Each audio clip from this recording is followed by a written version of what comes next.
దేవుడు స్తోత్రం చెప్దాం. హల్లెలూయా. చూడండి, ఈరోజు మన ధ్యాన వాక్యం తిమోతికి రాసినటువంటి మొదటి పత్రిక, దైవజనుడైన పౌలు తిమోతికి రాసిన మొదటి పత్రిక 4వ అధ్యాయం 11వ వచనాన్ని చదువుకుందాం. నీ యవ్వనమును బట్టి ఎవడును నిన్ను తృణీకరింపనీయకుము, కానీ మాటలోను ప్రవర్తనలోను ప్రేమలోను విశ్వాసములోను పవిత్రతలోను విశ్వాసులకు మాదిరిగా ఉండుము. చాలమ్మా. దైవజనుడైన పౌలు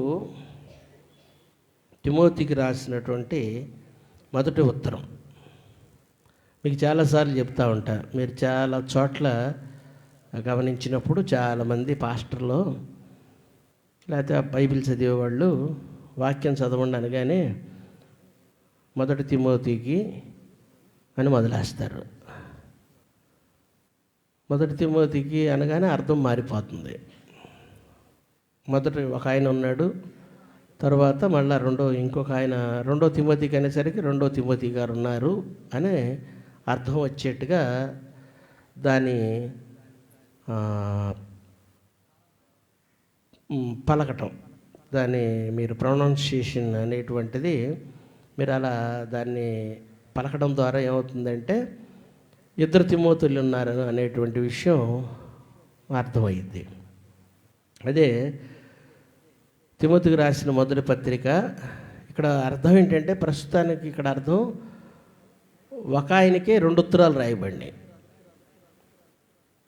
మొదటి ఉత్తరంలో కొన్ని సందేశాలు సమాచారం పంపించాడు, రెండో ఉత్తరంలో కొన్ని సమాచారాలు పంపించాడు. కాబట్టి ఎప్పుడు ప్రస్తావించిన, ఒకవేళ మీరు ఎక్కడైనా బైబిల్ ఎవరైనా చదవమని అవకాశం ఇస్తే మీరు చెప్పాల్సింది ఏంటంటే, మొదటి తిమోతికి రెండో తిమోతి కంటే నిట్ట నిలువున నా పరువు తీసినట్టే ముందు. దేవుడికి స్తోత్రం. తిమోతికి రాసిన మొదటి పత్రిక అనాలి. అర్థమవుతుందా? ఇంకా పేతురు రాసిన మొదటి పత్రిక, పేతురు రాసిన రెండవ పత్రిక.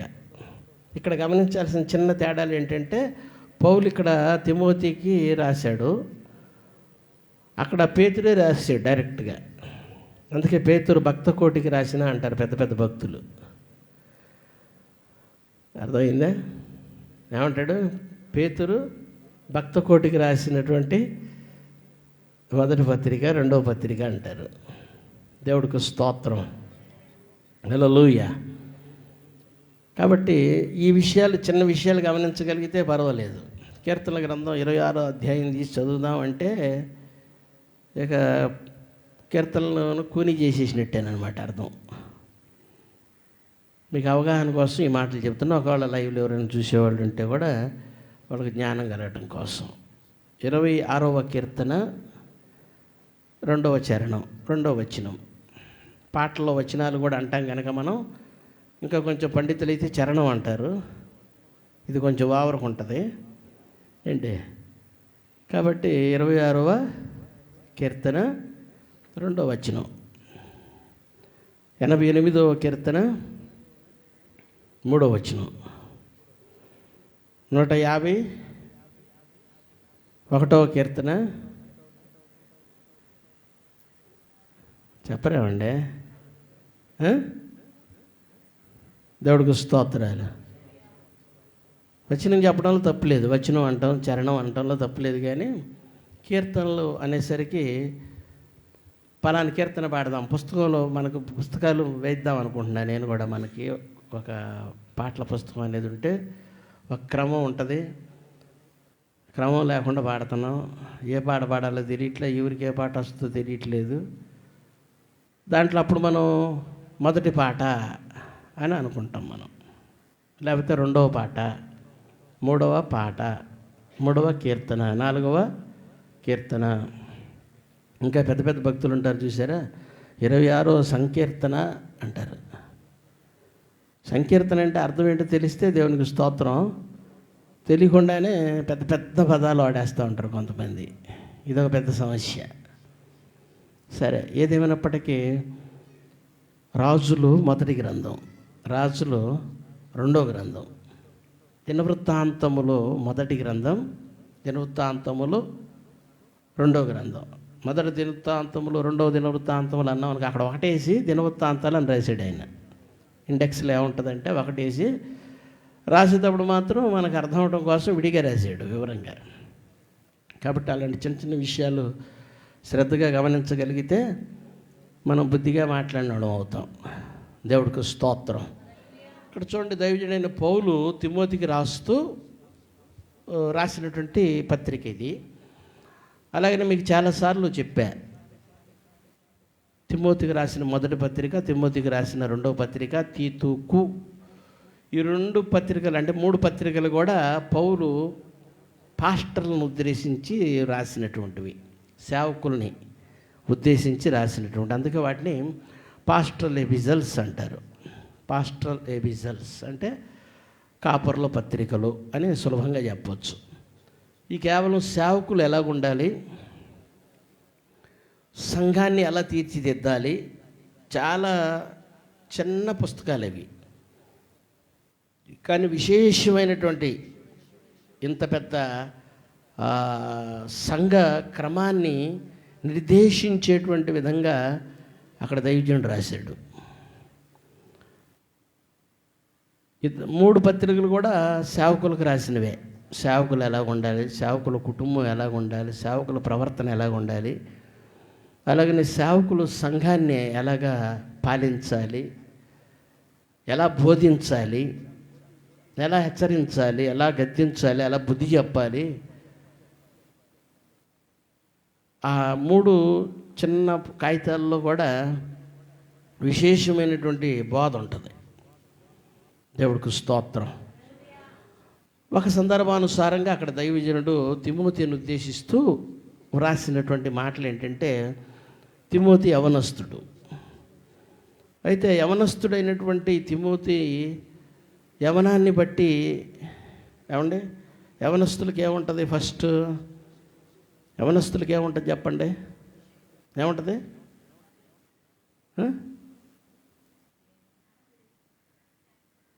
ఏముంటుంది? టెంపర్ ఉంటుంది. టెంపర్ ఎందుకు ఉంటుంది? టెంపర్ ఎందుకు ఉందంటే, నా బలం, దేవుడే చెప్పాడు, యవనస్తులారా మీరు బలవంతులు అన్నాడు. అర్థమైందా? అందుకని మీకు రాస్తున్నాను అంటాడు పత్రికల్లో. మీరు చూస్తే యవనస్తులారా మీరు బలవంతులు, అందుకని మీకు ఈ విషయాలు రాస్తున్నా అంటాడు. చూడండి, బలాన్ని బట్టి వారు ఏమనుకుంటాడు? టెంపర్ వచ్చేస్తుంది. ఏంటి ఎదురుకొచ్చావు, నాకే అడ్డం వస్తావా, నా బండికి అడ్డం పెడతావా కదండి? ఎందుకని? బలవంతు కనుక. దేవునికి స్తోత్రం. బలాన్ని బట్టి ఆటోమేటిక్గా ఏమొస్తుంది? టెంపర్ వచ్చుద్ది. 2 గుద్దులు గుద్ది చంపేద్దాం అనిపిస్తుంది. దేవుడికి స్తోత్రం. హల్లెలూయా. అర్థమైందంటే 2 గుద్దులే. ఆ కోపం అలా ఉంటుందన్నమాట. ఒకవేళ ఇంకా గుద్దలు ఇవ్వలేదనుకో, ఒకవాడు ఏం చేస్తాడు? తలకి తీసుకెళ్ళి గోడ కొట్టుకుంటుంది ఒకటి. మళ్ళీ ఈ ఒక రక టైప్ ఆఫ్ ఇది అనమాట. ఇవి మెంటల్ క్యాండిడేట్లు. ఈ మెంటల్ వచ్చేసింది అనుకో, ఇక ఎవరినో గుద్దాలి, గుద్దలేదు కాబట్టి ఏం చేయాలి? నేల కేసో టేబుల్ కేసో, లేకపోతే వెళ్ళి తలకాయ గోడ కేసు కట్టుకోవటం, ఇక లేకపోతే చేతులు కోసేసుకోవటం. దేవుడికి స్తోత్రం. చూసారు ఎన్ని రకాల మెంటల్ క్యాండిడేట్లు ఉంటారు.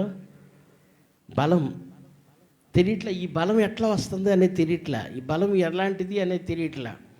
బండి ఎక్కాడంటే బర్రమంటే వెళ్ళిపోతూ ఉంటాడు అంతే. ఎక్కడన్నా కొంచెం జారితే ఏమండే, ఒక చిన్న రాయి ఆ చక్రం కింద పడింది అనుకో, చిన్న రాయి ఎక్కింది అనుకో చక్రం, ఆ స్పీడ్లో ఈ బండి వెళ్ళి ఎక్కడ పడిద్దో తెలియదు. ఈడెళ్ళి ఎక్కడ పడతాడో తెలియదు, పడి పక్క బారలా పడతాడు చూసారా, అప్పుడు కళ్ళు బయలు గమ్ముతాయి వీడికి. అప్పుడు తెలుసుద్ది, ఓహో ఇంత స్పీడ్కి వస్తే ఎట్టుంటుంది అన్నమాట వ్యవహారం అని. అప్పుడు దాకా ఎంతమంది చెప్పినా సరే అట్లాగేనండి అంటాడు, మళ్ళీ ఎక్కడమే బర్రం అంటాడు అంతే. చూసారా, యవనాన్ని బట్టి. దేవునికి స్తోత్రం. స్పీడ్ ఇంకా ఏంటి, టెంపర్ ఉంది చూసారా, ఈ టెంపర్ కూడా యవన రక్తాన్ని బట్టి వస్తుంది అనమాట. మనలో ఉండేటువంటిది ఆ యవన రక్తం ఉంది చూసారా, దాన్ని బట్టి స్పీడ్ వస్తుంది. వెళ్ళే కొద్దీ వయసు పెరుగుతుంటుంది చూసారా, వయసు పెరిగే కొద్దీ మనిషి ఇట్లా సచ్చుపడతా ఉంటాడు. ఇక చూడండి, ఇట్ట తిరిగే వాళ్ళంతా ఇటు తిరుగుతూ ఉంటారు చూసారా, ఇటు తిరుగుతూ ఉంటారే, ఇటు తిరిగేవాడల్లా కొంతకాలం చూడండి 30 ఏళ్ళు వచ్చేసరికి ఇట్ అవుతాడు, 40 ఏళ్ళు వచ్చేసరికి ఇట్ అవుతాడు, 50 ఏళ్ళు వచ్చేసరికి ఈ కాలు ఇటు. అర్థమవుతుందా? దేవుడికి స్తోత్రం. కానీ బలం ఉన్నంతసేపు మాత్రం ఈడేమనుకుంటాడు, అసలు మనకంటే మించినోడు. దేవుడికి స్తోత్రం. అందుకే చెబుతున్నాడు, ఆ యవ్వన కాలంలో ఉన్నటువంటి బలాన్ని బట్టి, యవ్వన కాలంలో ఉన్నటువంటి ఆ తర్వాత మంచి స్నేహితులు ఉంటారు కొంతమంది. మా కాలంలో మంచి స్నేహితులు ఉండేవాడు, నమ్మకస్తులైన స్నేహితులు. ఈ రోజుల్లో అందరూ మోసగాడు, అందుకని ఎవరిని నమ్మాకండి మీరు. అర్థమవుతుందా? మేము ఆ రోజుల్లో బాగా గొడవలు చేసామంటే, రకరకాల తతంగాలు చేసామంటే కేవలం ఏంటంటే నమ్మకమైన స్నేహితులు అనమాట. ఒకవేళ వాడు పోలీసోడికి దొరికినా, వాడిని పోలీసోడు బాగా ఎర్రకొట్టినా మా పేరు చెప్పేవాడు కాదు. అట్లా దేవుడి బట్టి ఎన్ని గొడవలు చేసినా ఒక్కసారి కూడా పోలీస్ స్టేషన్కి వెళ్ళను నేను. యవనస్తులు తొందరపాటుతనం అనమాట. ఏదో ఒకటి చెయ్యాలా, ఏదో ఒకటి అవ్వాలా అనేటువంటిది. తర్వాత దాని పర్యవసానం ఎట్లా ఉంటుంది అనే దానికంటే కూడా ముందు ఏదో ఒకటి చేసేయాల. దేవుడికి స్తోత్రం. హల్లెలూయా. కేవలం ఏంటంటే ఈ బలాన్ని బట్టి. అందుకే దేవుడు కూడా ఏమన్నాడంటే, యవన కాలమున కాడి మోయుట. చాలా విషయాలు ఉన్నాయి చెప్పాలంటే, కానీ దేవుడు ఏం కోరుకున్నాడంటే, యవనస్తుల దగ్గర నుంచి యవన కాలమున నా కాడి మోయటం మొదలు పెట్టారనుకో మీరు, దేవునికి స్తోత్రం.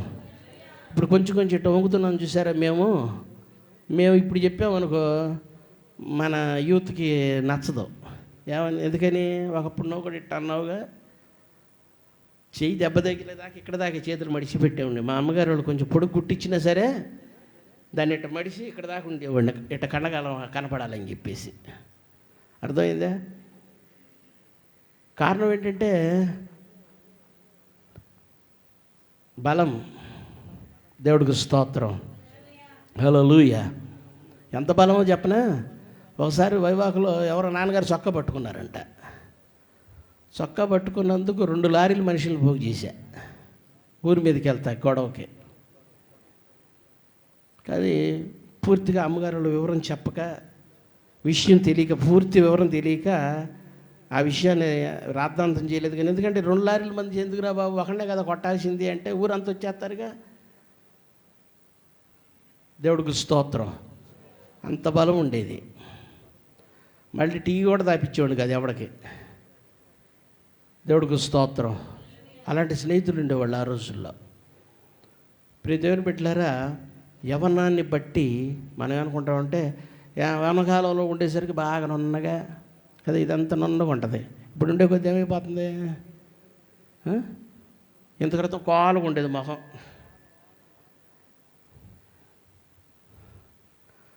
కాలుగా ఉండి ఇప్పుడు సరే అమ్మా నాన్న లేరుగా, అందుకని ధైర్యం చేసి చెప్తున్నా. ఇంత క్రితం చెప్పాడు కాదు, ఇప్పుడు ఈ మొహం ఇట్లా కాలుగా ఉంది, బొగ్గలు ఇట్లా రావాలి, అప్పుడు కానీ అమ్మాయిలు బాగా ఇష్టపడరు అని చెప్పేసి ఏం చేసేవాడు అంటే, బీరు తాగుదాం అనుకునేవాళ్ళు మా ఫ్రెండ్స్. మేము బీరు తాగితే బొగ్గలు వస్తాయంట, మనిషి ఎర్రగా అవుతామంట, అమ్మాయి అమ్ముడు పడతారంట. అర్థమైందా? ఇట్లాంటి పిచ్చి పిచ్చి ఆలోచనలు ఉంటాయి యవన కాలంలో. దేవుడికి స్తోత్రం. అందుకని ఇక్కడ చెబుతున్నట్టు, నువ్వు సేవకుడివి కదా, యవనంలో నీకు కూడా ఇలాంటి ఆలోచన రావచ్చు, ఇలాంటి ఆశలు రావచ్చు, అనేక రకాల శోధనలు రావచ్చు. అనేక రకాల ప్రేరణలు రావచ్చు, అనేకులు నిన్ను ప్రేరేపించవచ్చు. కాబట్టి మొదట నీ యవనాన్ని బట్టి ఎవ్వడు నీ వైపు ఏం చేయకూడదు, ఏలు పెట్టి గట్టిగా స్తోత్రం చెప్పండి. హల్లెలూయా. దేవుని పిల్లలమైన మనందరం కూడా నేర్చుకోవాల్సింది ఏంటంటే, మనల్ని బట్టి కానీ మన కుటుంబాన్ని బట్టి కానీ దేవునికి అవమానం రాకూడదు. దేవుడికి స్తోత్రాలు. చేతనైతే మన వల్ల దేవునికి మహిమ రావాలి, కానీ మన దేవుడికి మనల్ని బట్టి అవమానం కలగకూడదు. ప్రియ దేవుని బిడ్డలారా, చాలాసార్లు ఆ యవన వయస్సులో ఉన్నారు కనుక యవన ప్రయత్నాలు, యవన పనులు, వారు చేసేటువంటి ఆ యవన దుడుకుతనం, ఆ తొందరపాటు పనులు, ఆవేశం, ఈ రక్తం ఉడుకుతుంది అంటారు చూసారా, ఈ ఉడుకుడు ఇదంతా కూడా ఏం చేస్తుందంటే అనర్థాలకు దారి తీస్తుంది. దేవుడికి స్తోత్రం. హల్లెలూయా. మన బంధువులోనే మీ అందరూ తెలుసు, వీళ్ళు ఇంటర్మీడియట్ పూర్తి అవ్వాలి, పూర్తిగా వాళ్ళకి ఎంసెట్ ఎగ్జామ్ రాయాలా. వాళ్ళల్లో ఒక ఫ్రెండ్కి బండి ఉంది, పవర్ బైక్ ఉంది, ఇంకొకడు కూడా బండి నాకు పవర్ బైక్ కావాలని వాళ్ళ నాన్నకో గొడవ. వాళ్ళ నాన్నగారు అన్నారు, అరే కొనిస్తారా బాబు, కొనిస్తే నువ్వు చచ్చిపోతావని నా భయం అంటాడు. కొంతకాలానికి వాదోపవాదాలు జరిగిన తర్వాత జరిగిన విషయం ఏంటో తెలుసా, నువ్వు కొనికపోతే నేను చచ్చిపోతా అంటున్నాడు వీడు. తండ్రి ఏమంటున్నాడంటే, నేను కొనిచ్చానంటే నువ్వు చచ్చిపోతావు, నువ్వు ఎందుకంటే నువ్వు మామూలుగా వెళ్ళవు, నీ ఫ్రెండ్స్ సంగతి తెలుసుగా నాకు అంటున్నాడు. అంటే వీడంటాడు, నువ్వు కొనికపోతే చచ్చిపోతా అంటున్నాడు. సర్లే ఎట్లా అన్నా చావని అనుకున్నాడు, ఏమో బండి కొనిచ్చాడు. ప్రియదేవుని బిడ్డలారా, కొనిచ్చిన కొద్ది రోజులకే 3 జంటలు 3 జోడాలు, ఒకళ్ళిద్దరు వెళ్ళరగా, ఇంకెట ముగ్గురు ఎక్కల కుదరదుగా, అది ఇట్లా ఉంటుంది. అందుకని కుదురుండదు. తల ఇద్దరు ఒక్కో బండి మీద ఇద్దరు చొప్పున వెళ్ళారు. తరకటు దగ్గర ఒక గడ్డి లారీ ఆగుంటే ఈ కొత్త బండి తీసుకున్నాడు ఉన్నాడు చూసారా, దాని కిందకు దూరిపోయాడు. దూరతం అంటే కుదురుద్ది అంటారా? బండికి వెళ్ళి దాన్ని గుద్దేసరికి ఆ రాడ్ ఉంటుంది చూసారా, మనిషిని ఇట్లా విరిచేసింది, ఇట్లా వెనక్కి ప్రాణం పోయింది అక్కడక్కడే. ఎంత భయంకరమైన పరిస్థితితో చూడండి. కానీ పిల్లలకి అర్థం కాదు, యవనస్తులకు తెలియదు. బండి ఇచ్చేసి అరే నిదానంగా వెళ్ళరా బాబు అంటే వెళ్తారా నిదానంగా? 3 సార్లు కింద పడి లెగితే కానీ ఆటోమేటిక్గా స్లోగా వెళ్ళరు. ఇంకా ఆ తర్వాత మనం చెప్పాల్సిన పనే లేదు ఇక. దేవుడికి స్తోత్రం. యవనాన్ని బట్టి ఎవరిని తునీకరింపనివ్వబాక అన్నాడు. నేను చూసి పలాని తిమోతి, ఇదిగో ఈ విషయంలో దేవునికి స్తోత్రం అని నిన్నెవ్వడ తునీకరింపనివ్వద్దు అని చెప్పి, సేవకుడు గనుక, పాస్టర్ గారి గనుక, ఇగో ఈ విషయాల్లో నువ్వు విశ్వాసులకు స్తోత్రం చెప్పండి. విశ్వాసులకు సేవకుడు మాదిరిగా ఉండడం ద్వారా విశ్వాసులు చేయాల్సింది ఏంటంట, పాస్టర్ గారు మాదిరిగా ఉంటాడు, మనం మాత్రం యథావిధిగా ఉందామని అర్థమా? ఎవరిష్టం వచ్చినట్టు వాళ్ళు ఉండొచ్చు అని అర్థమా? దేవునికి స్తోత్రం. గట్టిగా. సేవకుడు మాదిరిగా ఉన్నప్పుడు మాదిరికరమైన సేవకుడిని చూసి విశ్వాసులు కూడా మాదిరిగా కనపడాలి. దేవుడికి స్తోత్రం. అందుకే దైవజనుడైన పౌలు రాస్తూ అంటాడు కదా, కొరింథీయులకు రాసినటువంటి 2వ పత్రిక 11వ అధ్యాయం 1వ వచనంలో అంటాడు, నేను క్రీస్తును పోలి నడుచుకొనుచున్న ప్రకారము, గట్టిగా స్తోత్రం చెప్పండి. హల్లెలూయా. ఎఫెసీయులకు రాసిన పత్రికలో రాస్తున్నాడు 5వ అధ్యాయం 1వ వచనంలో అంటాడు కదా, ప్రియులైన పిల్లల వలె ఎవరిని పోలి నడుచుకోండి. స్తోత్రం చెప్పండి. హల్లెలూయా. ప్రియమైన పిల్లల్లాగా మీరు ఉండాలంటే మీరు దేవుని పోలి నడవాలి, లేకపోతే క్రీస్తుని పోలి నడవాలి కదా. యేసు ప్రభు ఎంత గొప్ప మాదిరి అండి. దేవునికి స్తోత్రం. మంచి యవన కాలంలో ఉన్నాడు, యవన కాలంలో సేవ చేశాడు, యవన కాలంలో అనేక ప్రాంతాలను దర్శించాడు, కానీ ఎక్కడ కూడా మచ్చలేని బ్రతుకు బ్రతికాడు. దేవునికి స్తోత్రం. గట్టిగా. వాక్యం రాస్తూ ఒక చోట ఏమని రాస్తుందంటే, యవనస్తులు తప్పక తొట్టిల్లుదురు అని రాస్తుంది. అందుకని చెప్పేసి ప్రతి ఒక్కడు తొట్టిల్లుతాడు, ప్రతి ఒక్క అమ్మాయి తొట్టిల్లుద్ది అనేది అర్థం కాదు. తొట్టిల్లేదానికి అవకాశం ఉంది, తొట్టుపడేదానికి అవకాశం ఉంది. దేవునికి స్తోత్రం, హల్లెలూయా. చాలా విషయాలు చెప్పొచ్చు, ఉదాహరణలు చాలా. మీకు తొందరపడిపోయిన తర్వాత వాక్యంలో ఇలా ఉంది కదా, తొట్టుపడిపోతామని, అందుకని మేము కూడా తొట్టుపడ్డామంటే ప్రయోజనం ఏముంటుంది? దేవుడికి స్తోత్రాలు. నీకు హెచ్చరిక చేయబడింది కనుక నువ్వు జాగ్రత్త పడాలి.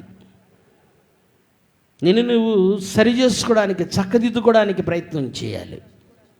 దేవుడికి స్తోత్రాలు. చూడండి, యోబు గారు అంటాడు, నేను కన్నికను చూడనని నా కన్నులతో నిబంధన చేసుకున్నా అంటాడు. అర్థం ఏంటి? కన్ను ఏమంటుంది పద్దాగా? చెప్పండి, పన్ను ఏమంటుంది? దేవుడికి స్తోత్రం, హల్లెలూయా. కన్ను ఏదో చూడాలంటది, చూడకూడనివి చూడాలనుకుంటుంది ఎక్కువ. దేవుడికి స్తోత్రం. దావీదు మిద్దె మీద ఉన్నాడు, యుద్ధం మంచిగా ముమ్మరంగా జరుగుతున్న పరిస్థితి, మంచి టెన్షన్లో ఉన్నాడు. స్తోత్రం స్తోత్రం దేవుడా నాయన, మాకు యుద్ధంలో జయం రావాలి ప్రభువా, ఇగో వెళ్ళినటువంటి నా సైన్యం అంతా సంతోషంగా తిరిగి రావాలి ప్రభువా అని ప్రార్థన చేసుకోవాల్సిన దావీదు ఏం చేస్తున్నాడు? మిద్దె మీద తిరుగుతున్నాడు, టెన్షన్తో ఉండుండొచ్చు. కానీ ప్రార్థనలో ఉండుంటే ఒకవేళ, స్తోత్రం చెప్పండి గట్టిగా,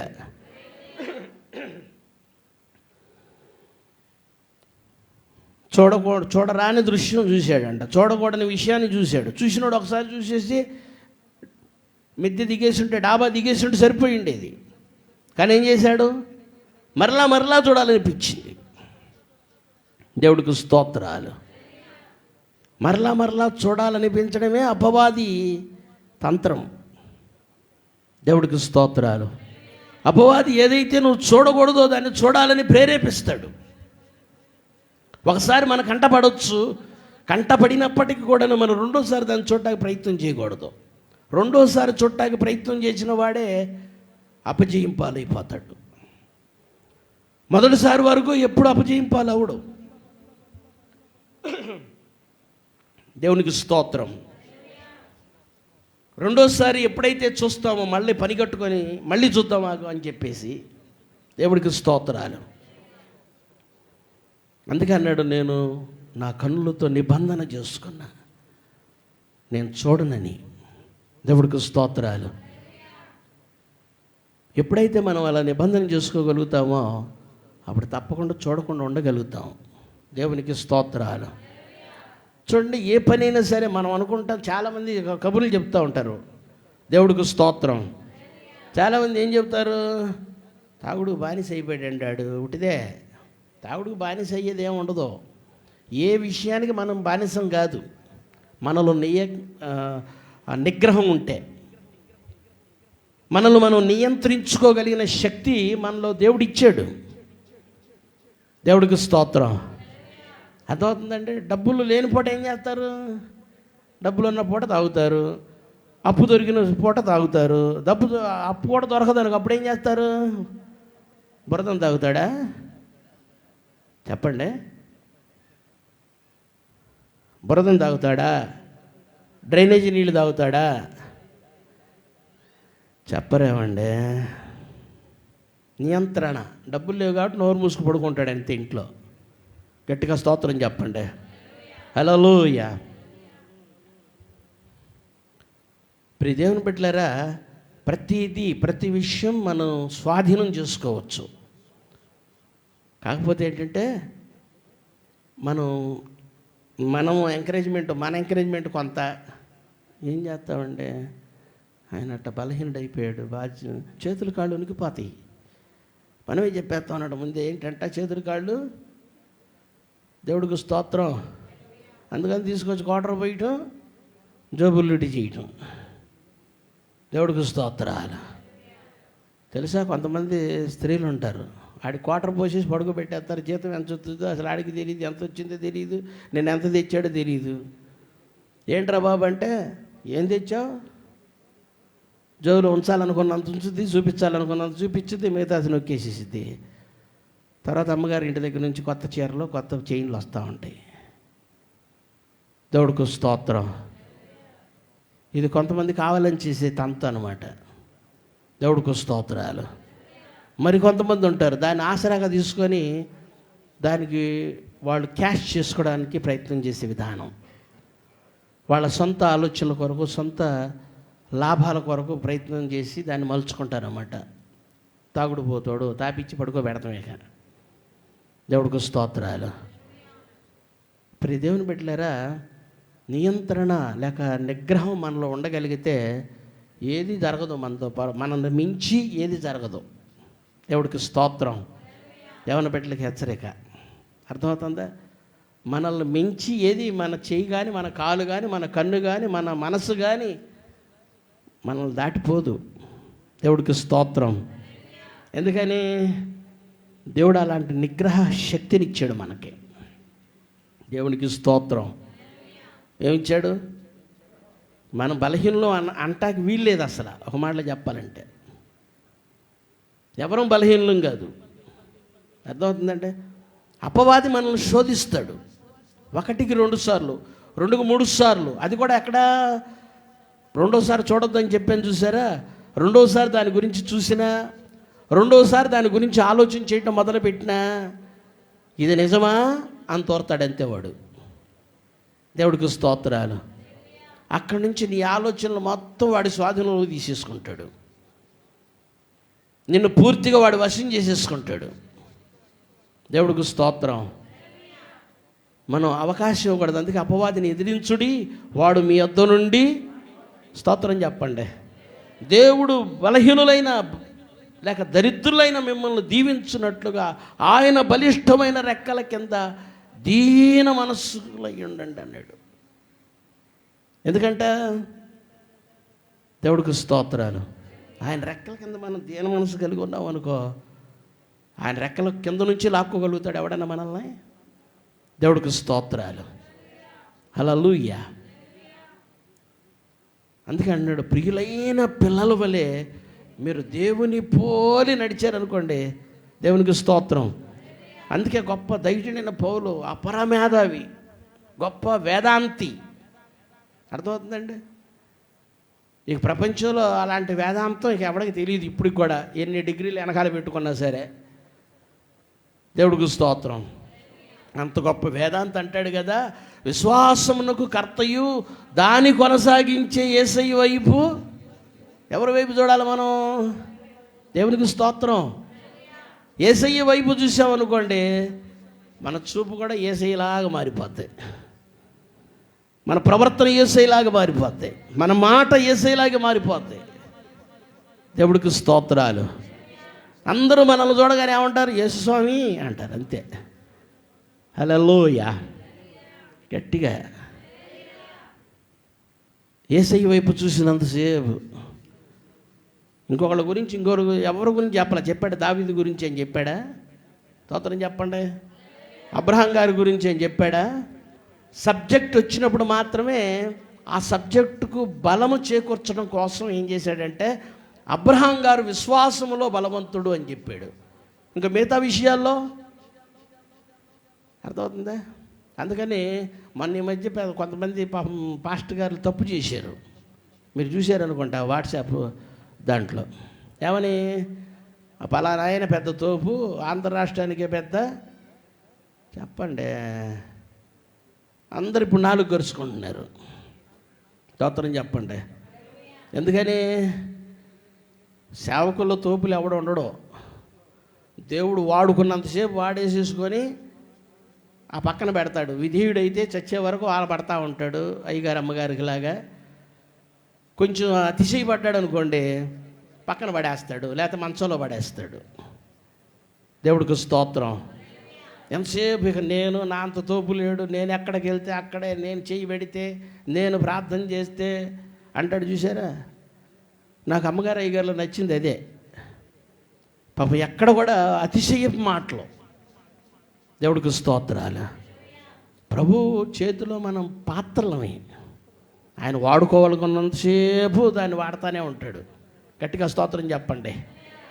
హల్లెలూయా. వాడబడుతున్నంతసేపు నువ్వు దేవానికి స్తోత్రం అయినా అంటమే తప్ప నేను కాబట్టి అనుకున్నావే అనుకో, ఇక పతనం మొదలైపోయిందని అర్థం. దేవుడికి స్తోత్రాలు. హల్లెలూయా.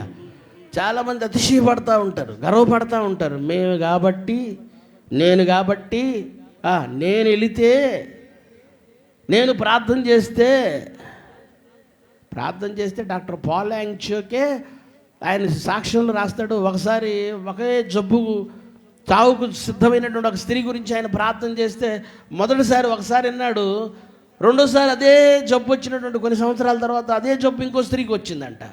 ఆమె కోసం కూడా ప్రార్థన చేశాడు. ఆమె గురించి మళ్ళీ ఆమె చెప్పాడు, ఏమని, అమ్మ ఒకసారి ఒకప్పుడు ఇట్లాగే వచ్చింది, ఒక సహోదరికి వచ్చింది జబ్బు, ప్రార్థన చేసే ప్రభు బ్రతికిచ్చాడు, స్వస్థపరిచాడు, నిన్ను కూడా బతికిస్తాడులే అని చెప్పాడు. కానీ బతికించలే, చచ్చిపోయింది. స్తోత్రం చెప్పండి. అలాంటప్పుడు నేను ప్రార్థన చేస్తే ఈ దెయ్యం పోద్ది, లేకపోతే నేను ప్రార్థన చేస్తే ఈ రోగం తగ్గిపోద్ది అంటాకి అవకాశం ఉంటుందా? దేవుడికి స్తోత్రం. నేను ప్రార్థన చేస్తూ ఉండగా ఆయన అనుగ్రహం రావాలా, ఆయనకు దయ చూపించాలి నా మీద. దేవునికి స్తోత్రం. ఆయన ప్రభావం పంపించాల, అంతే తప్ప నా వల్ల ఏదో అయిపోద్ది.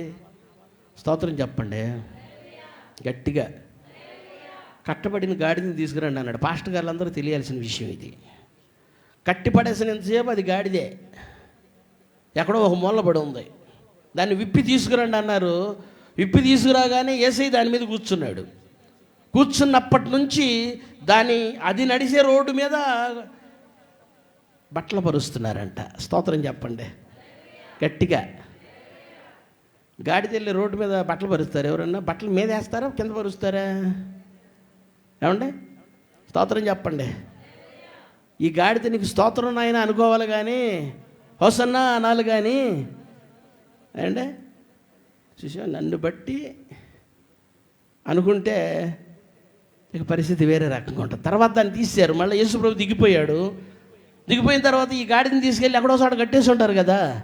కట్టేసినప్పుడు మళ్ళీ అందరూ గొడ్డలేస్తూ ఉన్నారా? స్తోత్రం చెప్పండి. సేవకుడు బతుకంతే. దేవుడు వాడుకున్నంతసేపే. వాళ్ళు విధేయులై ఉన్నారనుకోండి, చనిపోయే వరకు విధేయులుగా ఉంటే చనిపోయే వరకు ఆయన కృప చొప్పున అలాగే వాడుకుంటా తిరుగుతూ వెళ్ళిపోతూ ఉంటారు. స్తోత్రం చెప్పండి. ఏమాత్రం గర్వపడిపోయి అతిశయపడిపోయి ఇక నేను లేకపోతే నేను అనే ఇది వచ్చిందనుకోండి, నేను అనుకున్నందుకే పరలోకం నుంచి పాతాళానికి పెద్ద మ్యూజిక్ డైరెక్టర్ దోషాడు కిందకి. స్తోత్రం చెప్పండి. అవునా కదా? లూసిఫర్ లేకపోతే పరలోకంలో సంగీతమే లేదనుకున్నాడు. ఇక దేవునికి స్తోత్రం గట్టిగా. కానీ దేవుడు అనుకున్నాడు, ఇట్టటోడు ఉన్నాడు అనుకో, మళ్ళీ పక్కన ఉన్న డైరెక్టర్లు కూడా చెప్పరామండి. పక్కన ఉన్న డైరెక్టర్లు కూడా చెడగొట్టేస్తాడు వీడు. దేవునికి స్తోత్రం. హల్లెలూయా. పులిసిన పిండి ఎక్కడైతే పులుస్తుందో అక్కడ ఏం చేసేయాలా? తీసేయాలా. లేకపోతే మొత్తం పిండి అంతటిని పొలం పెట్టేసిద్దంట. దేవునికి స్తోత్రం. దేవానికి స్తోత్రం ఆయన వాడుకుంటున్నాం అంటమే. ఏదో నీ కృప చొప్పునయ్యా అంటమే. ఆయన భక్తులే అన్నారు, సువార్తలు అంటారు, ఏదో చేయాల్సినంత చేశాం కానీ మేము నిమిత్త మాత్రమే. దేవుడికి స్తోత్రం. హల్లెలూయా. అంతవరకే తప్ప మేము అతిశయపడడానికి మన యందు ఏముంది? దేవుడికి స్తోత్రాలు. ఇలా అనేక విషయాలు పౌలు గారు చాలా జ్ఞానంగా అన్నాడన్నమాట. మనం కూడా అదిగో ఆయన పెద్ద మనకు 2 రోజులే నచ్చుతాడు ఎవడైనా కానీ, అంతే కదండి? దేవుడికి స్తోత్రాలు. 2 రోజులు ఆ పాటలు నచ్చుతాయి. 2 రోజులు పాడి పాడి పాడి ఎరగదీసి 3వ రోజు మళ్ళీ కొత్త అన్నయ్య వస్తాడు. స్తోత్రం చెప్పండి. ఆ? దేవుడికి స్తోత్రం. మళ్ళీ 2-3 నెలలు అన్నయ్య పాటలు ఇరగదీయటం, మళ్ళీ అక్కడ ఒక బాణం పటామని పొడిచి ఉంటుంది. వాక్యం సరిగ్గా చెప్పేవాడైతే, ఓహో ఈ అన్నయ్య మనకు లాగి కాదు అని చెప్పేసి ఇంకొక అన్నయ్య అమ్మడబడతాం. స్తోత్రం చెప్పండి గట్టిగా. హల్లెలూయా. మన 2 రోజులు మురిపోయే. దేవుడికి స్తోత్రం.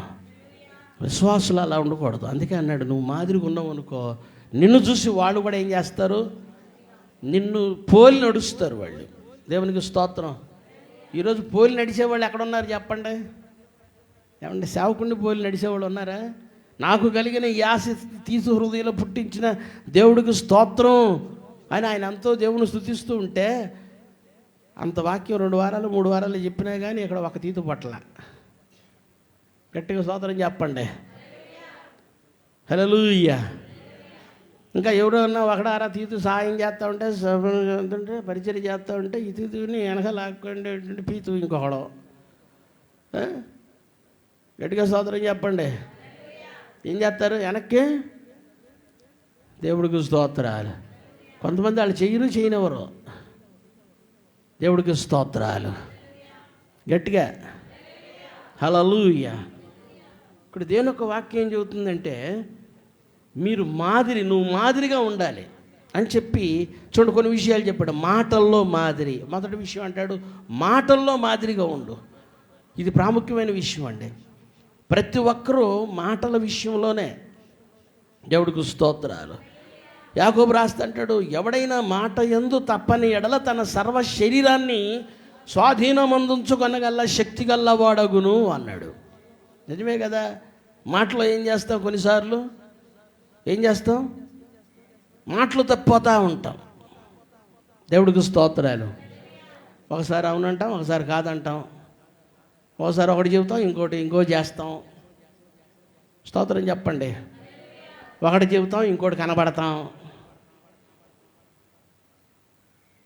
మాటల్లో జాగ్రత్తగా ఉండాలి నువ్వు. దేవుడికి స్తోత్రం అని చెప్పి అంటాడు. చూడండి, ఒక జలకి, ఒక ఊటకి, నీటి ఊటకి ఎంత నిజాయితీ ఉందంటే, ఆ నీటి ఊటలోంచి వస్తే తీపి నీళ్ళే వస్తాయి, వస్తే ఉప్పు నీళ్ళే వస్తాయి, లేకపోతే సప్ప నీళ్ళే వస్తాయి. కానీ మన నోట్లోంచి ఏమండే దేవుడికి స్తోత్రం నరం నెల్లి అనకంటే ఇది ఎన్ని మెలుగులేని తిరుగుద్ది అంతేగా. స్తోత్రం చెప్పండి. ఉదయం ఒక మెలుగు తిరుగుద్ది, మధ్యాహ్నానికి ఇంకో మెలుగు తిప్పుద్ది, సాయంత్రం 4 గంటలకల్లా ఇంకో మెలుగు తిప్పుద్ది, సాయంత్రం తెల్లారేసరికి, రాత్రికి, అర్ధరాత్రికి, తెల్లారేసరికి ఎన్ని మెలుగులు తిరుగుద్ది తెలియదు. అది దేవునికి స్తోత్రం. హల్లెలూయా. మాటల్లో జాగ్రత్త ఉండాలి మనం. మోషే లాంటి గొప్ప సేవకుడే చూడండి, మోషే గారిని మాదిరిగా ఉంచుకోండి అనడానికి వీల్లేదు. ఇక ఇందాక దావీదు గారిని చెప్పాగా, ఇప్పుడు మోషే గారిని మాదిరిగా ఉంచుకొని పోదాం అనుకుంటే కుదరదు. మోషే గారు ఏం చేశారు? గొప్ప త్యాగం చేశాడు. 40 సంవత్సరాలు మిద్యానారణ్యంలో దేవుడిచ్చిన తరబీదు పొంది, ఏమంటే దేవుడు చెప్పగానే భార్యని బిడ్డల్ని మామగారి ఇంటి దగ్గర వదిలిపెట్టేసేసి ఇశ్రాయేలు ప్రజలు విడిపించడానికి వచ్చాడు. బాగానే ఉంది, మంచిదే. కానీ ఇక కొద్ది రోజుల్లో, కొంతకాలంలో వాగ్దాన భూమిలో ప్రవేశిస్తారు వీళ్ళు. ఆ ప్రవేశించే సమయానికల్లా ఏం చేశాడంటే, దేవుడు అక్కడ వాళ్ళు ఆ కొండల ప్రాంతంలో వెళ్తున్నారంట. వాళ్ళు వెళ్తూ ఉంటే ఇశ్రాయేలు ప్రజలు మాకు నీళ్లు కావాలని అడిగారు. నీళ్ళు కావాలని అడగానే ఈయన కోపం వచ్చేసింది. ఎందుకంటే అక్కడ నీళ్లు దొరికే ప్రాంతం కాదు, నీళ్లు దొరికే ప్రదేశం కాదు అది. ఏమాత్రం కొంచెం నీళ్ళు ఉంటే పోని ప్రార్థన చేస్తే అంత నీళ్ళు అయిపోయేటి. దేవుడికి స్తోత్రం.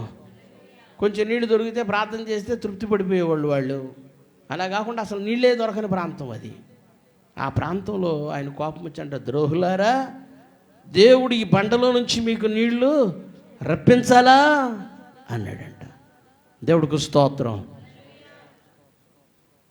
మంచి కోపంతో ఉన్నాడు దేవుడు. అన్నాడు, అదిగో ఆ బండతో మాట్లాడు అన్నాడు. దేవుడికి స్తోత్రం. ఈ కోపంలో ఉన్నాడు కదా, యవనస్తుడు కదా, వేసి పటాపటా 2 బాదాడంట దాన్ని. స్తోత్రం చెప్పండి. హల్లెలూయా. కీర్తన గ్రంథంలో కాని మాట పలికాడు అని రాసి ఉంటుంది, కానీ శ్రద్ధగా మీరు గమనించాలా, కాని మాట పలకటం ద్వారా కనాను దేశం ప్రవేశించకపోవడం అనేది కాదు, జరగలే అక్కడ. అది కాదు ఆటంకం. ఆటంకం ఏంటంటే బండతో మాట్లాడమంటే బండను కొట్టాడు. అప్పుడు దేవుడు కోపం వచ్చింది. ద్రోహులారా అనంతకు దేవుడు కోపం రాలే, కానీ కాని మాట పలకటం మాత్రం వాస్తవం. ఇది దేవుడికి స్తోత్రాలు.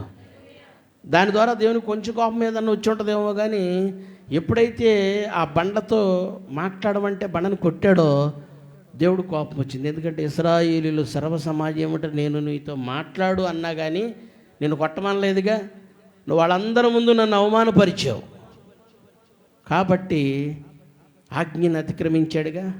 స్తోత్రం చెప్పండి. ఆజ్ఞాతిక్రమమే పాపం ద్వారా వచ్చేది మరణం. దేవుడికి స్తోత్రాలు. ముఖమాటకం లేకుండా చెప్పేశాడు, ఇదిగో నువ్వు కానాను పొలిమేరలోకి వెళ్ళేసరికి నువ్వు చచ్చిపోవాలా అని చెప్పేశాడు డైరెక్ట్గా. గట్టిగా స్తోత్రం చెప్పండి. ఎంత భయంకరమైన పరిస్థితి అండి. వృద్ధాప్యం, మిగులు వృద్ధాప్యం వచ్చేసింది. 120 సంవత్సరాలు, సుమారు 80 ఏళ్ళు మనుషులతో సంబంధం లేకుండా బ్రతికాడు. దేవుడికి స్తోత్రాలు. తన ఇంటి గురించి కానీ, తన భార్య గురించి కానీ, తన పిల్లల గురించి కానీ ఆలోచన చేసేటువంటి పరిస్థితి లేకుండా పోయింది. తను కనని పిల్లల కోసం 40 సంవత్సరాలు దివారాత్రులు ప్రయాసపడ్డాడు. అయినా సరే దేవుడు అతన్ని కరుణించలే. దేవుడికి స్తోత్రాలు. హల్లెలూయా. చాలామంది ఏమంటారంటే కాని మాట పలికాడు అందుకని కనాను దేశానికి వెళ్ళలేదంటారు. అది తప్పు. కాని మాట పలకటం మాత్రం వాస్తవమే. కాని మాట పలకడం ద్వారా దేవుడు కోపం రావటం వాస్తవమే. కానీ అదే సమయంలో మంచి కోపంతో ఉన్న ఈయన దేవుడు మాట్లాడమంటే కొట్టాడు. దాన్ని కొట్టడం దేవుడు కోపం వచ్చేసింది. దేవుడికి స్తోత్రాలు. హల్లెలూయా. చూసారు, అంత చిన్న విషయంలో కూడా అంత క్రితం ఆయనేగా కొట్టమన్నాడు. ఏమంటే సరిపెట్టుకోవచ్చుగా, చెప్పరేమండి. అంత క్రితం ఆయనే కదా కొట్టమన్నాడు. ఫస్ట్ అంత క్రితం ఒక అనుభవం అనమాట. ఆ బండను కొట్టు నీళ్ళు వస్తాయి అన్నాడు. కొట్టాడు, నీళ్ళు వచ్చినాయి. స్తోత్రం చెప్పండి. ఇప్పుడు కూడా సర్లే అప్పుడు చెప్పా కదా, అందుకని అదే ఉద్దేశంలో ఉన్నాడేమోలే, అదే ఆలాపనలో ఉన్నాడేమోలే, అదే ఆలోచనలో ఉన్నాడేమోలే అనుకోవచ్చుగా. అనుకోడు. స్తోత్రం చెప్పండి. హల్లెలూయా. ప్రతి దేవుని బిడ్డలారా జాగ్రత్తగా ఉండాలి ప్రతి విషయంలో. మిరియాము ఆరోనులు మోషే గురించి మాట్లాడారు. స్తోత్రం చెప్పండి. ఎవరి గురించి మాట్లాడారు? దేవుడి గురించి కాదు వాళ్ళు మాట్లాడింది. వాళ్ళ తమ్ముడైనటువంటి మోషే గురించి మాట్లాడారు.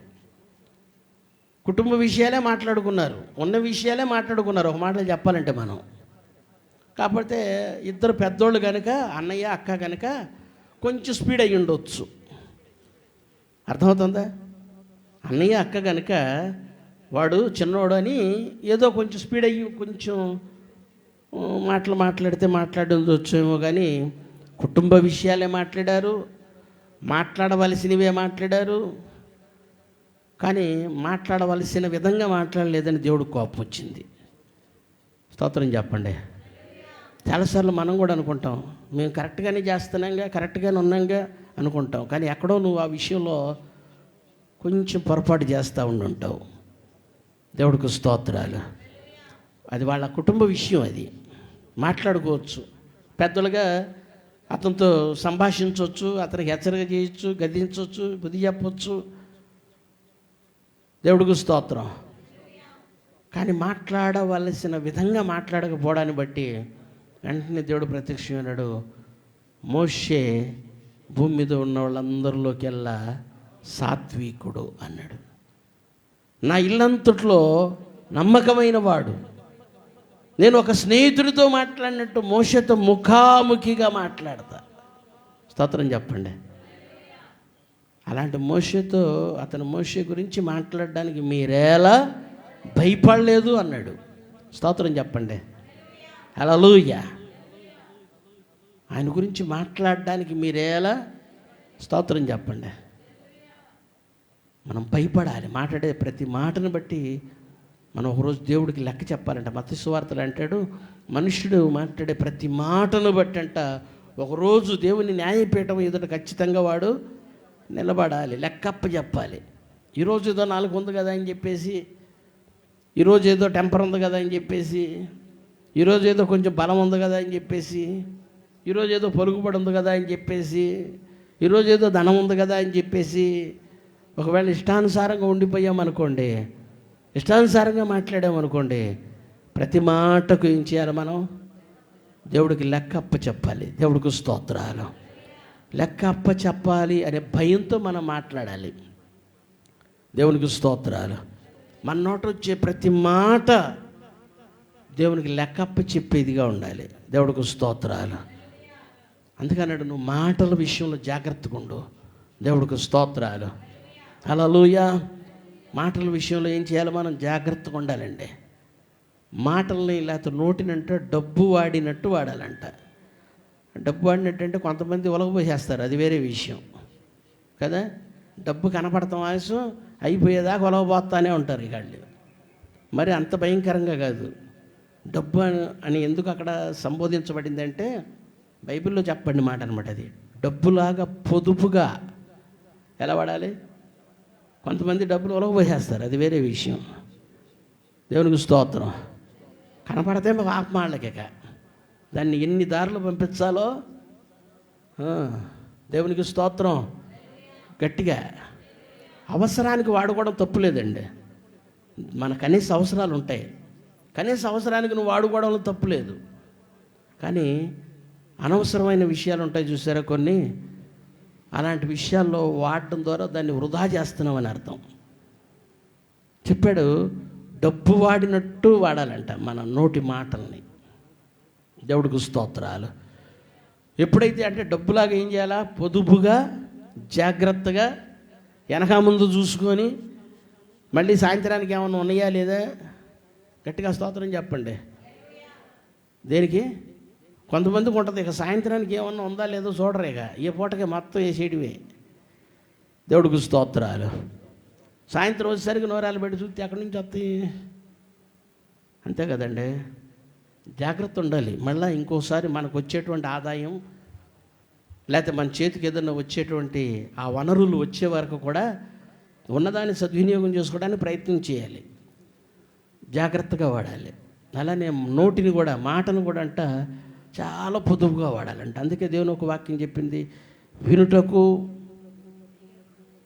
చెప్పొచ్చుగా, వినుటకు, మొత్తం నేనే చెబుతుంటే మీరు అంటున్నారు. స్తోత్రం చెప్పండి. వినుటకు వెగురుపడువారును, స్తోత్రం చెప్దాం, మాట్లాడడానికి దేవునికి స్తోత్రాలు, నిదానించేవారిగా ఉండాలి. ఎప్పుడైతే అలా మీరు ఉంటారో, జ్ఞాని అయిన సొలొమోను రాస్తూ అంటాడు, మౌనంగా ఉన్నవాడినంట గొప్ప జ్ఞానిగా ఎంచుతారంట. ఎందుకని? ఏం మాట్లాడు కాబట్టి అతన్ని చూసేవాళ్ళు అనుకుంటారు, అమ్మో ఎంత మేధావో, ఎంత జ్ఞానవంతుడో. స్తోత్రం చెప్పండి. హల్లెలూయా. అని జ్ఞానిగా ఎంచబడతాడు అని వ్రాయబడింది. కొన్నిసార్లు మనం మాట్లాడినప్పుడు తెలివి తక్కువ మాటలన్నీ వచ్చేస్తాయి మన నోట్ల నుంచి, మాట్లాడకూడదు మాటలన్నీ వచ్చేస్తాయి. అట్లా అనకూడదండి అంటారు కదా. పక్కన వాళ్ళు ఎవరన్నా ఏమంటే మనం మాట్లాడినప్పుడు తెలివి తక్కువ మాటలను బట్టి అలా అనకూడదండి, అలా అనకుండా ఉండాల్సిందండి అంటారు. స్తోత్రం చెప్పండి. అనకూడని మాటలు, తెలివి తక్కువ మాటలు. దేవుడికి స్తోత్రాలు. మన మాటలు ఇతరుల గాయాలు మాన్పేగా ఉండాలంట. స్తోత్రం చెప్పండి. నీ మాటలు ఎలాగ ఉండాలి? అందుకే మీరు సామెతల గ్రంథం 9, 10, 11 3 అధ్యాయాలు కూడా మీరు ఇంటికి వెళ్ళిన తర్వాత చదువుకుంటే, నీతిమంతుని నోరు ఇక మొత్తం నిలువెల్ల, ప్రతి అవయవం నీతిమంతుడిదైతే ఎలా ఉంటుందో, ఎలా ఇతరులకు ఉపయోగపడిద్దో అనే విషయాలు అక్కడ స్పష్టంగా రాయించాడు పరిశుద్ధాత్మ దేవుడు. దేవునికి స్తోత్రం. నీతిమంతుని నోరు జీవపు ఓట అంటాడు, జీవ వృక్షం. ఆ మాట జీవ వృక్షం అంటాడు. స్తోత్రం చెప్పండి. అంటే ఇతరులు ఏం చేస్తుంది? ఇది బ్రతికిస్తుంది, జీవాన్ని ఇస్తుంది. కొంతమంది మాట్లాడితే కత్తిపోటు లాంటి మాటలేక. స్తోత్రం చెప్పండి గట్టిగా. కత్తితో పడవలసిన పనిలే, ఒక్క మాట వేసారంటే చాలు, ఇక మనకు బాణం గుచ్చుకున్నట్టే ఉంటుంది ఇక. స్తోత్రం చెప్పండి. హల్లెలూయా. కొంతమంది మాటలు మనకి ఎంతో ఆదరణ కలగజేస్తాయి, ఎంతో ధైర్యాన్ని పుట్టిస్తాయి. దేవునికి స్తోత్రాలు. కాబట్టి ప్రియ దేవుని బిడ్డలారా, మన మాటలు జాగ్రత్తగా ఉందాం. చూడండి, రెండవ విషయం అక్కడ అంటాడు ప్రవర్తనలో అంటాడు, ప్రవర్తన విషయం. ఇక్కడ చాలామంది చర్చికి వచ్చే వాళ్ళ గురించి ప్రస్తావించబడిన మాట అంటే ప్రసంగి గ్రంథం 5వ అధ్యాయం 1వ వచనంలో ఏమంటాడంటే, నీవు దేవుని మందిరానికి వచ్చేప్పుడు నీ ప్రవర్తన, స్తోత్రం చెప్పండి, లోకసంధిన ప్రవర్తన పక్కన పెట్టేద్దాం, ఇంటి దగ్గర ఉన్నప్పుడు ప్రవర్తన పక్కన పెట్టేద్దాం, బంధువుల మధ్యలో ఉన్నప్పుడు ప్రవర్తన పక్కన పెట్టేద్దాం, అవిశ్వాసుల మధ్యలో ఉన్నప్పుడు మన ప్రవర్తన పక్కన పెట్టేద్దాం. దేవుని మందిరానికి వచ్చేప్పుడు నీ ప్రవర్తన, దేవునికి స్తోత్రం, కళ్యాణ మండపానికి వచ్చినట్టు రాకూడదు. చాలామంది కళ్యాణ మండపానికి వచ్చినట్టు, ఫంక్షన్ హాల్కి వచ్చినట్టు, ఏదో ఫంక్షన్కి వచ్చినట్టు, స్తోత్రం చెప్పండి, హల్లెలూయా.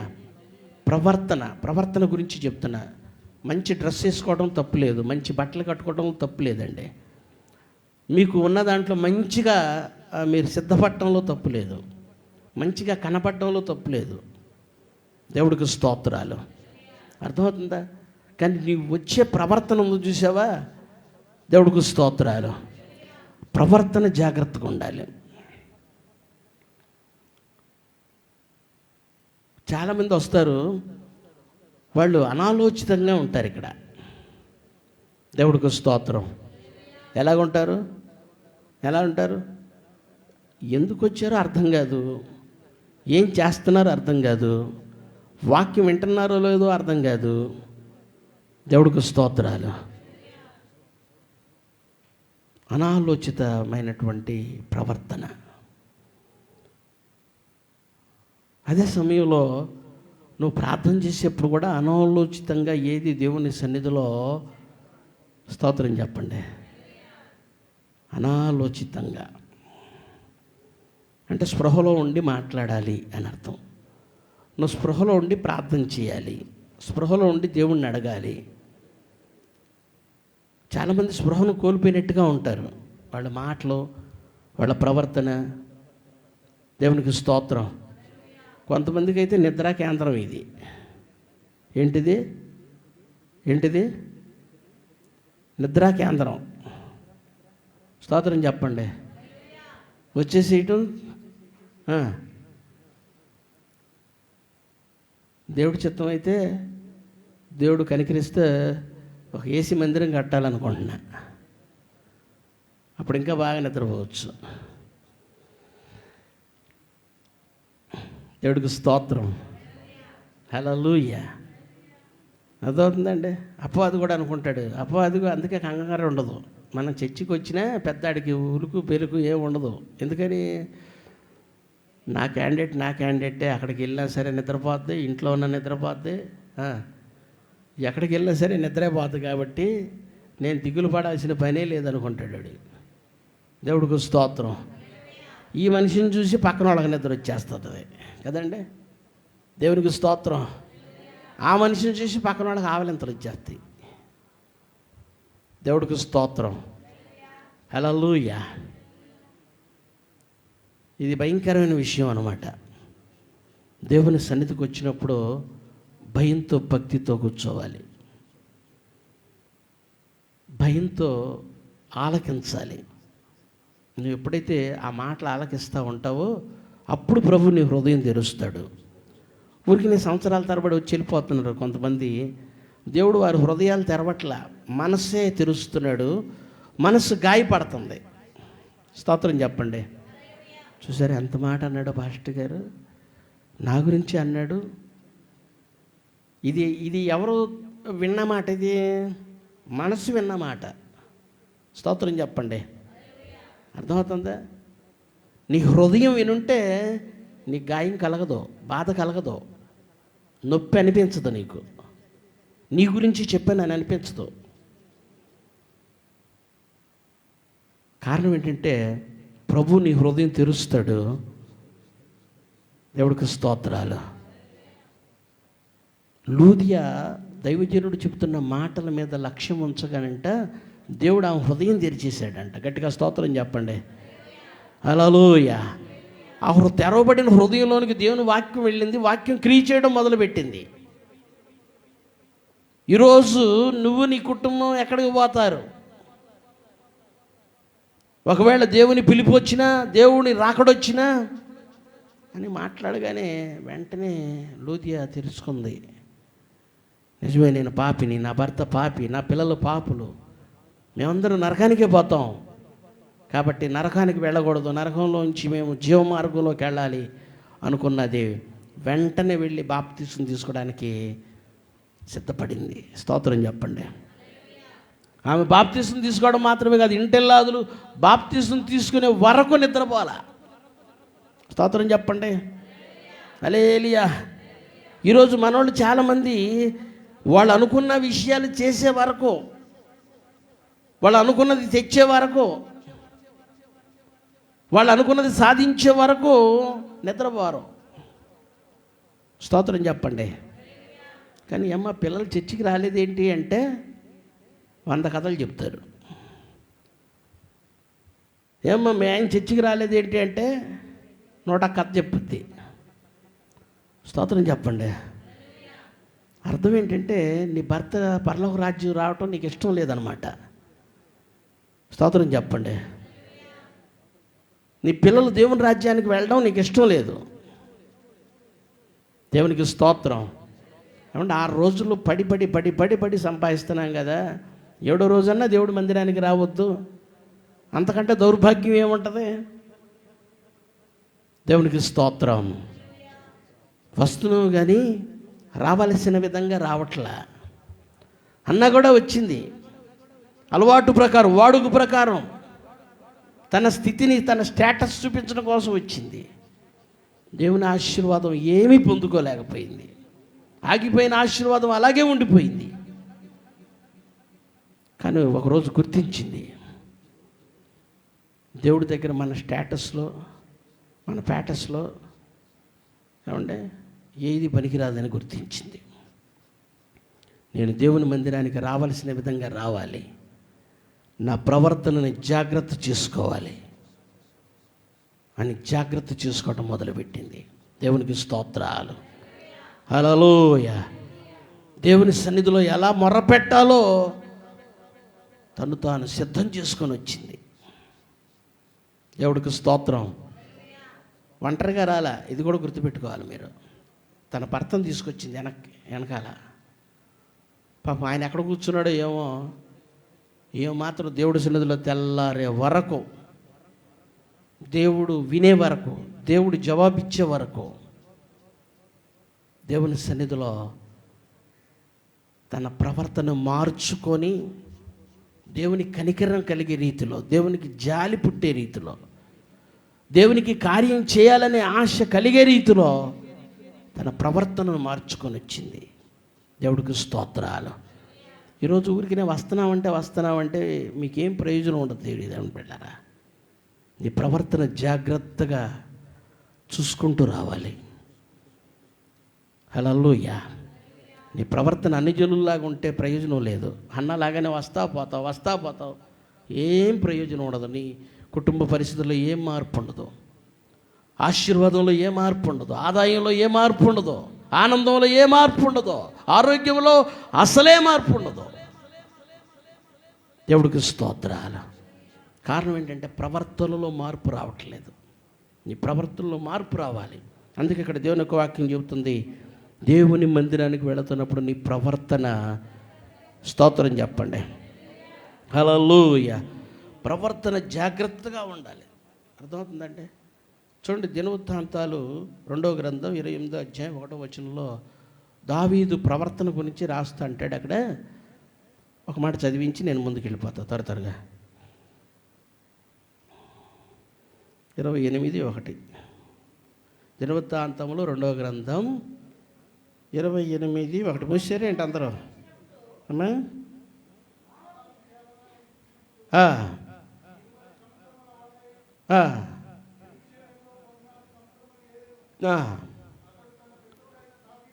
అతడు తన పితరుడైన దావీదు వలె యెహోవా దృష్టికి యథార్థముగా, స్తోత్రం చెప్పండి.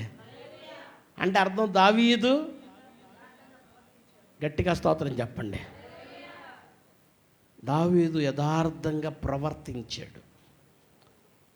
చర్చికి వస్తారు కానీ కొంతమంది దగ్గర యథార్థత ఉండదు. దేవునికి స్తోత్రం. ప్రవర్తన ఒక్కో చోట ఒక్కో రకంగా ఉంటుంది. చర్చిలో ఒక రకంగా ఉంటుంది, చర్చి బయట ఇంకో రకంగా ఉంటుంది, ఇంట్లో ఇంకో రకంగా ఉంటుంది, బంధువుల దగ్గర ఇంకో రకంగా ఉంటుంది, అన్ని జనుల దగ్గర ఇంకో రకంగా ఉంటుంది. చూసారా ఎంత భయంకరమైన ప్రవర్తన. అలాంటప్పుడు ఈ దేవుడు నీకు సహాయం ఎలా చేస్తాడు? అదే దినవృత్తాంతాలు 16:9 ఉంటుంది. తన ఎడల యథార్థ హృదయము గలవారిని బలపరచుటకై యెహోవా కనుదృష్టి, స్తోత్రం చెప్పండి. షడ్రకు మేషకు అబేద్నెగోలు ముగ్గురే పాపం యవన బిడ్డలు దేవుని కొరకు రోషం కలిగి నిలబడ్డారు. అక్కడ ఆ దేశ ప్రజలంతా చూస్తున్నారు, అధికారులు చూస్తున్నారు.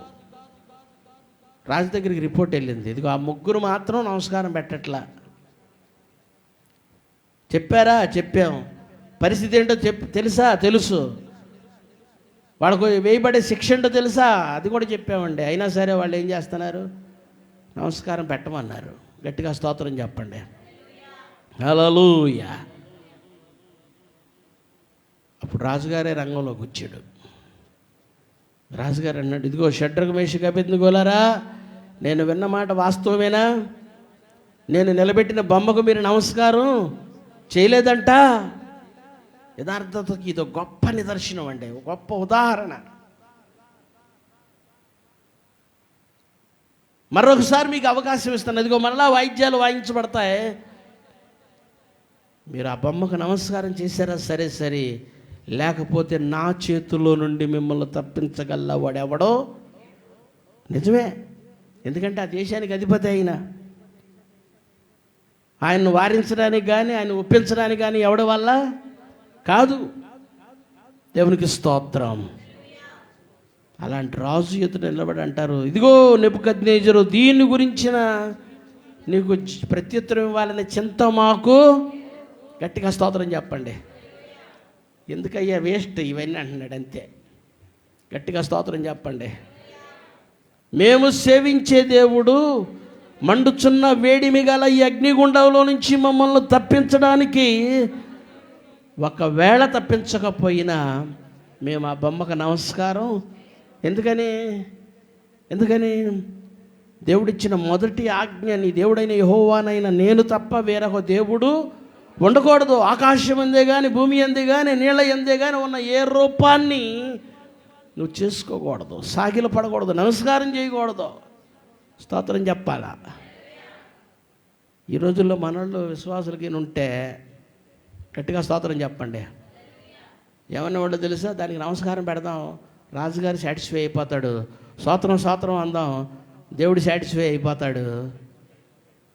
ఎంత గొప్ప యథార్థవంతులు. ఏ ఎండక ఆ గుడిగే. స్తోత్రం చెప్పండి. ప్రవర్తనలో జాగ్రత్త. నీ ప్రవర్తన యథార్థమైంది అయితే గట్టిగా స్తోత్రం చెబుతాం. చూడండి ప్రియ దేవుని బిడ్డలారా, రాజు కోపం వచ్చేసింది, ముఖం వికారం అయిపోయింది. ఎందుకంటే వీళ్ళు నా మాట అన్నా వింటారులే, నాకన్నా భయపడతారులే అనుకున్నాడు పాపం. వెళ్ళేసరికి వాళ్ళు ఆయనకు కూడా అదే జవాబు చెప్పేసరికి అందరి మధ్యలో ఆయనకి చాలా సిగ్గేసినట్టు అనిపించి ఉంటుంది. కోపం వచ్చేసింది, ముఖం వికారం అని ఉంటుంది. ఇంకా చూడండి, అగ్నిగుండాన్ని 7 అంతలు చేయమన్నాడంట. ఏనంతలో? ఇక పడినోడు మళ్ళా తిరిగి బయటకి బ్రతికి రాకూడదు. అంత కోపం, రాజు కోపంతో ఆ ఆజ్ఞని ఇచ్చినప్పుడు అంట చూడండి, ప్రియ దేవుని బిడ్డలారా, మళ్ళీ ఇస్రాయేల్కి వెళ్ళి వీళ్ళు ఎలాంటారా బాబు అంటే వెళ్తారేంటి? వీళ్ళు వెళ్తారా? సైన్యంలోంచి మనుషులు రప్పించాడంట. తీసుకొచ్చి వాళ్ళని ఏం చేశాడు? దేవుడికి స్తోత్రాలు. విసిరి వేస్తుంటే విసిరి వేసేవాడు కాలిపోయాడు, పడినోడు కాదు. గట్టిగా స్తోత్రం చెప్పండి. ఎందుకని తన ఎడల యథార్థ హృదయం గలవారిని బలపరచుటకై యెహోవా కనుదృష్టి ఏం చేసింది? స్తోత్రం చెప్పండి. కనుదృష్టి సంచారం చేస్తూ ఉందండి. ఇక అగ్నిగుండంలో వేస్తారనగానే అగ్నిగుండంలోకి దిగొచ్చాడు. దేవునికి స్తోత్రం. ఇదేదో క్రైస్తవులుగా, ప్రార్థన పరులుగా, విశ్వాసులుగా మనం చెప్పుకునే మాట కాదు. చూసిన రాజే చెబుతున్నాడు. ఏమని? మనం ఎంతమందిని వేసాం? 3 రాజా, కానీ నిన్ను 4 చూస్తున్నాను, 4వ వాడు దేవుని కుమారుడు రూపంలో ఉన్నాడు. గట్టిగా స్తోత్రం చెప్పండి. హల్లెలూయా. నీకోసం అగ్నిగుండంలోకైనా వస్తాడు, నువ్వు యథార్థంగా ఉండాలి. కానీ సింహాల బోన్లోనికైనా వస్తాడు. దానియేలు సింహాల బోన్లో వేయిపోతా ఉంటే దూత వెళ్ళిపోయింది, ముందే పంపిస్తాడు. దూతకు చెప్పాడు, ఏమని? నోరు మూసుకొని ఉండమని చెప్పు అన్నాడు. స్తోత్రం చెప్పండి. సింహాలు నోరు తెరిచినాయి అసలు. దేవుడికి స్తోత్రం. మేము యథార్థంగా ఉండండి. మిమ్మల్ని బలపరిచే ఆ కనుదృష్టి ఉందో చూసారా? మీకు ఇంతెంత ఆశీర్వాదం, అంతంత ఆశీర్వాదం కాదు, మీరు ఊహించలేనంత. గట్టిగా స్తోత్రం చెప్పండి. హల్లెలూయా. కానీ నీ ప్రవర్తనలో మార్పు రావాలి. నీ ప్రవర్తన యథార్థమైంది ఉండాలి. దేవుడికి స్తోత్రాలు. హల్లెలూయా. చూడండి, మిగతా 3 విషయాలు వచ్చే వారం ధ్యానం చేద్దాం.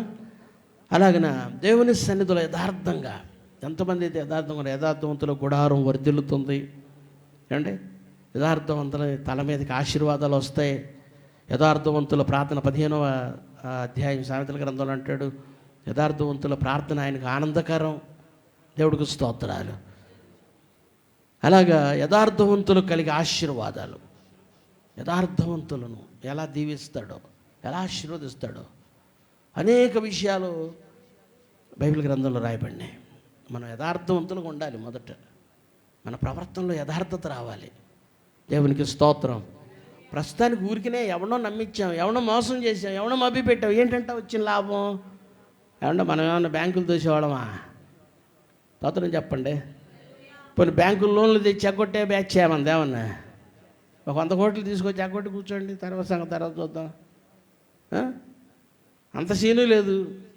చిన్న చిన్న 10 రూపాయలకి 100 రూపాయలకి అబద్ధాలు ఆడాలా? 1000 రూపాయలకి 10,000కి మోసం చేయాలా? స్తోత్రం చెప్పండి. చేస్తే ఆ పెద్ద పెద్దోళ్ళు చేసినట్టు 300 కోట్లు 400 కోట్లు లోన్ తీసుకోండి బ్యాంకులో. దేవుడికి స్తోత్రం. ఎగ్గొట్టు కూర్చోండి. మా చర్చి వాడని ఘనంగా చెప్పుకుంటాను. ఆయన తాకి చూడండి, అసలు మసైపోతారు మీరు అని చెబుతాం. మేము సెక్యూరిటీగా ఉంటాం. దేవుడికి స్తోత్రాలు. ఎందుకంటే తుచ్చమైన దానికోసం ఏమంటే మనం యథార్థతను నమ్మేసుకోవాలా? దేవుడికి స్తోత్రాలు. పనికి మాలిన దానికోసం మన యథార్థతను తాకట్టు పెట్టేయాలా? దేవుడికి స్తోత్రాలు. హల్లెలూయా. అందుకే పాడాడు అనమాట, ఎరువు మనిషిగా నేను ఎందాక ఉండాలి,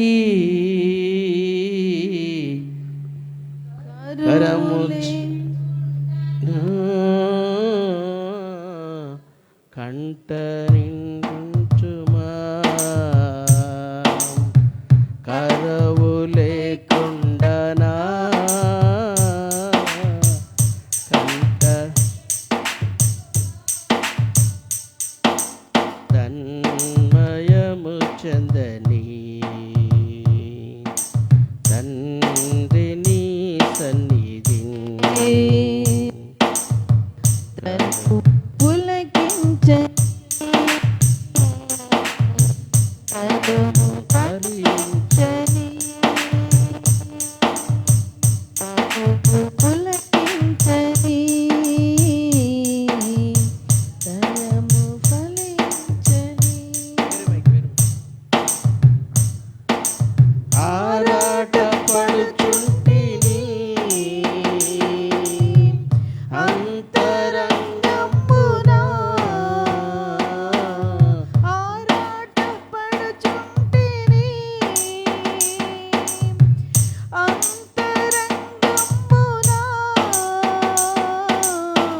పరుగులిడుచున్నాను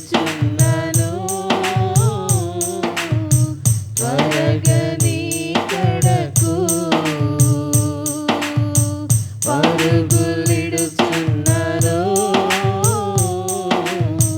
త్వరగా నీ కడకు, తన్మయము చెందని. అందరూ సమర్పించుకుందాం కొన్ని క్షణాలు. నిజమే ప్రభా, నా మాటలు సరిచేయండి ఆయన, నా మాటల్లో నన్ను చక్కదిద్దండి ప్రభా, నా నోట మీ మాట ఉంచండి ప్రభా అని ప్రార్థన చేద్దాం. హల్లెలూయా హల్లెలూయా హల్లెలూయా హల్లెలూయా.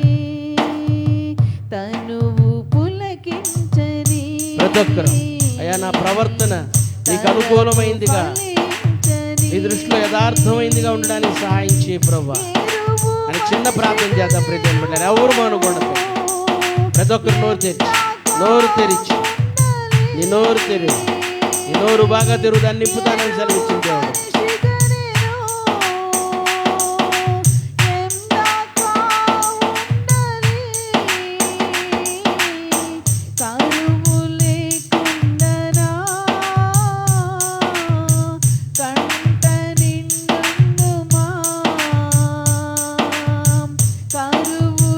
అందరూ కొన్ని నిమిషాలు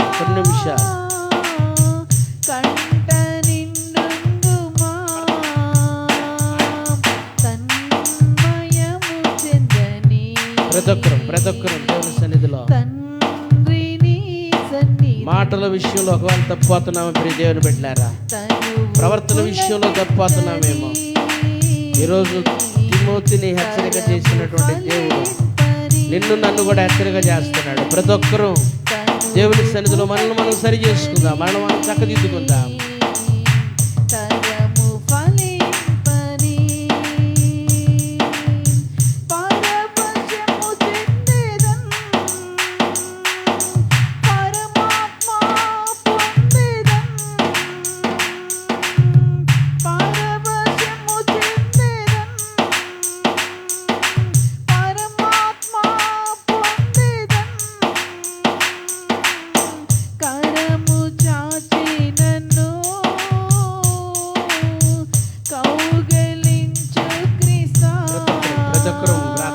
ఎవరు మానకూడదు, నోరు తెరిచి నన్ను దర్శించు ప్రభా. ఇగో విశ్వాసిగా నేను ఒక మాదిరికరమైన విశ్వాసిగా ఉంటాను, నన్ను తీర్చిదిద్దును ఆయన. అనేకులకు మాదిరికరమైన జీవితం నాకు దయచేయండి అని దేవుని సన్నిధిలో ప్రార్థన చేద్దాం. మాదిరికరమైన జీవితం, మాదిరికరమైన జీవితం.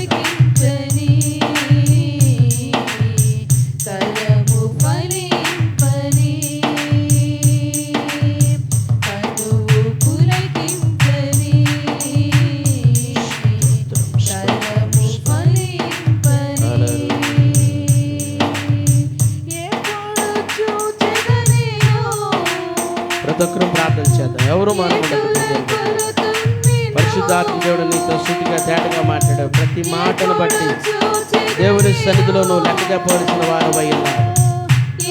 దేవుని సన్నిధిలో మనం ప్రతి మాటకు దేవుని న్యాయపీఠం ఎదుట నిలబడవలసిన వారమై ఉన్నాం. ప్రియ దేవుని బట్టి మనం లెక్క అప్పచెప్పవలసిన వారమై ఉన్నామని దేవుని సన్నిధిలో ఇప్పుడే దేవుని సన్నిధిలో ఒప్పుకొని విడిచిపెడదాం. అతిక్రమాలు దాచిపెట్టేవాడు వర్ధనుడు, వాటిని ఒప్పుకొని విడిచిపెట్టేవాడు దేవుని కనికరం పొందుతాడని వాక్యం సెలవిస్తుంది. దేవుని సన్నిధిలో ఒప్పుకుందాం. అతిక్రమాలు కప్పుకుంటే ప్రయోజనం లేదు, కానీ ఒప్పుకుంటే దేవుని కనికరానికి పాత్రలు అవుతాం కనుక దేవుని సన్నిధిలో ఒప్పుకుందాం. హల్లెలూయా హల్లెలూయా.